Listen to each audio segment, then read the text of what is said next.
میں اکٹھے ہو سکتے ہیں تو وہ استغفار ہے. کیا خوبصورت بات کی. تو اس لیے ایک تو یہ سب سے محفوظ راستہ ہے. پھر اس سے بھی ایک اگلے درجے کی بات آپ سے اور محفوظ راستہ اور اس سے بھی زیادہ محفوظ استغفار کی برکت، کلام، اس کی فضیلت، عظمت سب مسلمہ، میں نے جیسے خود عرض کیا. لیکن سارے اخلاص، ساری توجہ، سارے یقین کے ساتھ بھی اگر کوئی شخص استغفار کر رہا ہے تو وہ یقین سے نہیں کہہ سکتا کہ قبول ہو رہی ہے کہ نہیں ہو رہی. درود پاک ایک ایسا عمل ہے کہ کوئی شخص کسی بھی کیفیت میں کر رہا ہو، کسی بھی شعوری کیفیت کے ساتھ کر رہا ہو، روحانی کیفیت پہ جا کے کر رہا ہو، غیر شعوری کر رہا ہو، غیر شعوری کیفیت سے حتیٰ کہ خالص دنیا داری ریاکاری کے ساتھ کر رہا ہو، وہ پھر بھی پہنچ، تب بھی اس کا کچھ نہ کچھ اجر آپ تک جو ہے وہ پہنچ رہا ہوتا ہے. یہ درود پاک ایسی عظیم الشان عبادت ہے شاہ صاحب کہ اللہ نے ہر عمل کے لیے نا جب وہ کوئی شخص اختیار کرتا ہے تو عمل کی تکمیل پہ فرشتے اللہ کی طرف رجوع کرتے ہیں کہ اس کا اجر لکھنا ہے یا نہیں لکھنا ہے. تو اللہ اپنی شان کے لائق اس کے بارے میں فرمان جاری کرتا ہے کہ کتنا کرنا ہے، قبول بھی کرنا ہے یا نہیں کرنا ہے. آپ اس سے اندازہ لگائیں، سرکار دو عالم صلی اللہ علیہ وسلم فرماتے ہیں کہ اگر ایک شخص اللہ کے راستے میں اپنی جان پیش کرے تو اس سے بڑھ کر کوئی عمل ہو سکتا ہے؟ بھائی میرے پاس سب سے بہترین چیز کیا ہے؟ میری جان ہے، میں اللہ کی راہ میں پیش کر.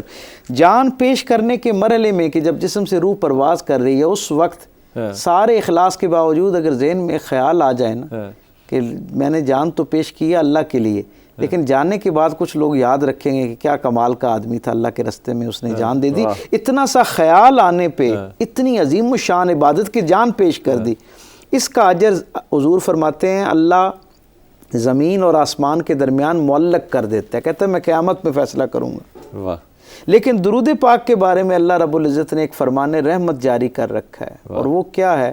اللہ نے حساب کتاب والے فرشتوں کو کہہ رکھا ہے یہ ایک ایسا عمل ہے جب کوئی شخص ریاکاری کے ساتھ بھی اگر اختیار کرے نا تو مجھ سے یہ نہیں پوچھنا کہ اسے قبول کرنا ہے یا نہیں کرنا ہے، اسے قبول کے خانے میں ہی لکھنا ہے. میں نور آپ سے بات کر رہا ہوں، لیکن میں تمام دوستوں سے، بہنوں سے، بھائیوں سے کہہ رہا ہوں کہ جب بھی میں کہتا ہوں کہ یہ وظیفہ پڑھنا ہے تو اول آخر درود شریف ضرور پڑھنا ہے، کم سے کم 11 دفعہ ضرور پڑھا کریں.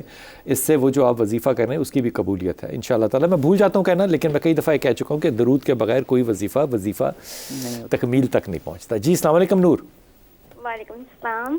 جی بیٹے.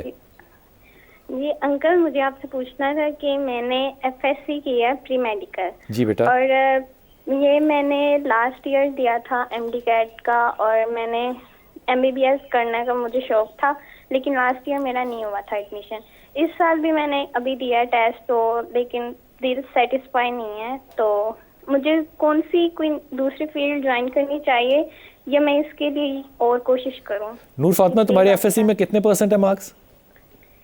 جی وہ 82%. تمہیں پتہ ہے تم 100% بھی ٹیسٹ پاس کر لو تو 82 جو ہے وہ سفیشینٹ نہیں ہے. جی تمہیں پتہ ہے نا اس بات کا؟ جی. اگر تمہیں پتہ ہے اس بات کا تو یہ فیصلہ کرنا مشکل کیوں ہے تمہارے لیے؟ پھر میری رائے تمہیں یہ ہوگی کہ یہ ایم بی بی ایس والا سلسلہ چھوڑ دو. جی. تم فزیو تھیراپی کی طرف آؤ یا فارمیسی کی طرف جاؤ. فزیو تھیراپی بہتر ہوگی زیادہ. Physio therapy? ہاں. جی ٹھیک. یہ پتہ ہے کیا ہوتی ہے؟ جی جی پتہ ہے، D P T. Physio therapy میں جانا ہے. اور پھر یہ میری بات کو تم نے یاد رکھنا ہے، جب تم فزیو تھیراپسٹ بن جاؤ، ڈاکٹر فزیو تھیراپی بن جاؤ تو پھر تم نے کائرو پریکٹیشنر بننا ہے. جی. Chiro practitioner. کائرو پریکٹیشنر یہ اس کی اسپیشلائزیشن ہے آگے، جو کہ الائنمنٹ آف بون جو ہے یہ اس میں تم نے اسپیشلائز کرنا آگے. فزیو تھیراپی میں جاؤ بیٹا، وہ زیادہ بہتر ہوگی تمہارے لیے. Okay sir. اوکے. اور میں نے پڑھنے کو تمہیں کچھ دیا ہوا پہلے؟ نہیں. تم نے سورہ اخلاص پڑھنی ہے.